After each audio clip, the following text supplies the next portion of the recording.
Here's head coach Dan Singer. He'll introduce his players. First off, we got number 26, junior Michael Edenfrost, number 24, senior Matthias Hellegren, number 44, Maverick Kowalczyk. Opening thoughts of the game. Wow. It's high school football at its finest. The heart's still racing, I'm sure, for everybody that was a part of that game. It's unfortunate somebody had to lose that game. It was a tremendous football team. A ton of respect for Jackson County Central. We work on stuff at the end of the game all the time. We call it 2-minute drill. You look at the first quarter, not much went our way. It was 14-0, and they had the football. I remember thinking, we got to get a stop right now because wheels can fall off in a hurry, especially against a really stout defense like that. And we were unbelievably proud of these kids.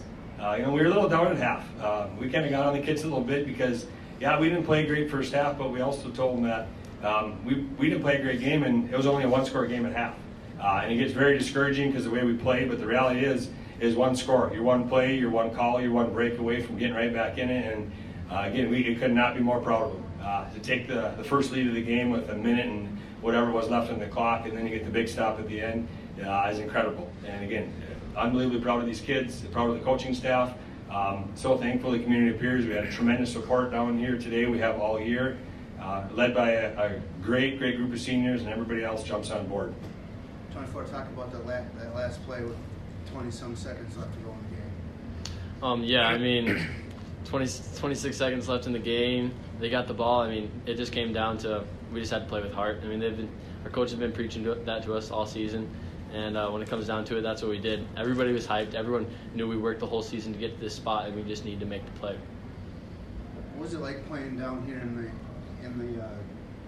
dome or the big U.S. Bank Stadium open field? Yeah, it's an amazing atmosphere. Obviously, it's a beautiful stadium, and I just told the young kids, don't look up. It's just huge. But at the same time, we took the last 4 weeks like they were the championship game because we knew that if we lost, it was over. So we've been preparing. We've been taking every game like it was our last, and that's what we did coming to this one. And the boys were ready. We did what we had to do in that second half to win. When you get that last reception, you see the grass open up in front of you. Just what's kind of going through your head right there? At that point, when you see just wide open field like that, I just knew I had to score because we worked so hard to get to that spot. Everybody was playing their tails off the whole game, so I knew I had to do my job right there just to score. Was the idea that you get one-on-one coverage, and if you miss one tap, you could go the whole way, or what was the thought process with that play call in that situation? I would say it's probably always the plan. It just doesn't always work out that way. We did see something on film that we felt when we motioned Matthias over, we were going to get one-on-one backside with Michael, and in that spot there, especially in that situation, you'll take that. And again, hats off. Our offensive coordinator, Dave Russell, made a tremendous call. He saw what they were in, and Pete made a great throw. Michael made the catch, and I guess the rest is history. And I'm sure that will go down as one of the bigger plays in school history. On the defensive side, you gave up 14 right away. Was there any specific adjustment you guys made that they didn't score the rest of the way? What happened there? We made a few adjustments. I think early on we were a little shell-shocked. We knew the quarterback he's an outstanding athlete. He's as good as athlete we've seen all year. That Buell kid, the fullback, he's the load. And we didn't make plays early on. Give them credit. They got us in a couple mismatches. The back out of the backfield, they kind of knew we were in there. And early on, you tip your hats to them for making the plays. Granted, we didn't make plays, but that's part of it too when you face a good team. So we made some adjustments, but it came down to the kids made plays, and that's all you ask. We came up with a huge 4th and half a yard, 4th and 1 stop there when our own 25. So you have to do that in big games. You only get so many possessions. Maverick, can you speak a little bit to the defense too? You were one of the main tacklers out there and one of the leaders of the defense. What was kind of some adjustments you made throughout the game?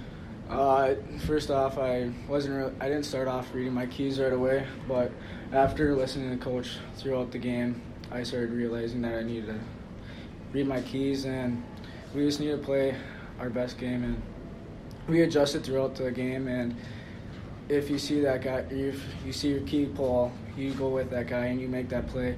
Or if you see something happen in the backfield, you just got to go up and make that play, and you just got to read your keys.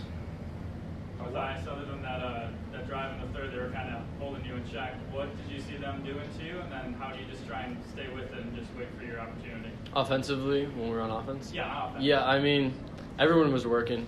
The line was working out there, you know. They were opening up holes, and yeah, I think everybody just did their job, and things eventually just started clicking. I mean, if you do your job over and over and over and over again, I mean, eventually something's going to go. And that's what we've been doing this whole season, and it's been working. So, yeah. Your program's played a lot of big games over the years. What does that experience mean for you, both when you're down 14-0 and when you're getting that few minutes to go last drive? What does it do for the kids to have been in, you know, some big games? Yeah, it's a great question, and I think it's huge. You know, experience is something you can't teach. It's something you just got to be a part of. And we told the kids we really felt coming into this game. One of the biggest things we had, if there was any advantage over Jackson County, maybe was our experience, because we knew it was two very evenly matched teams. And it's big. You know, last year we were kind of in this spot against Rochester Lords. We had a chance at the end to take a lead, and we didn't. And it's part of it. You know, you get in these games, a lot of times there's a one, maybe two possession game, and we were very, very confident in the kids we had out there. Like I said before, we have a tremendous group of seniors. You know, this kid right here is a junior. We have a few other juniors, a couple other sophomores that play. And when you have that for experience, a lot of these kids were part of it last year. It's a little bit, okay, we've been there, done that. It might not completely ease your nerves, but I think it makes it easier. Coach, how are you going to use this built-in bye week to your advantage? Yeah, never really had that. We were kind of hashing it over on the way down. It's like Rick Shabuski, a longtime assistant, said, what are we going to do next week? So I guess we'll cross that bridge when you get there. But, you know, probably give the kids a couple days off. First of all, they're going to be physically sore. Second of all, this time of the year, you need a little mental break. We're going to kind of do a regular routine next week, get after the week after that. You know, we'll have Thanksgiving off. And, you know, we ask a ton out of these kids. The commitment is unbelievable. The film watching, their preparation, not only at practice, but outside of that. And they still have to go and be a great student at school. So we'll give them a couple days off for physical, mental rest, and come back and ready to roll, and they know what they're playing for now. Michael, what was it like when you had the last interception there, knowing that you sealed the win, not only on offense, but also on defense with that interception? Oh, yeah, that was really cool. Just knowing that right when you catch that ball, like, you're going to play in the championship, and it was awesome. We just got swarmed by everybody, and I guess just knowing that we're going to be playing again in 2 weeks, that was just a great feeling. And I guess I didn't really know what to think after that. Any other questions?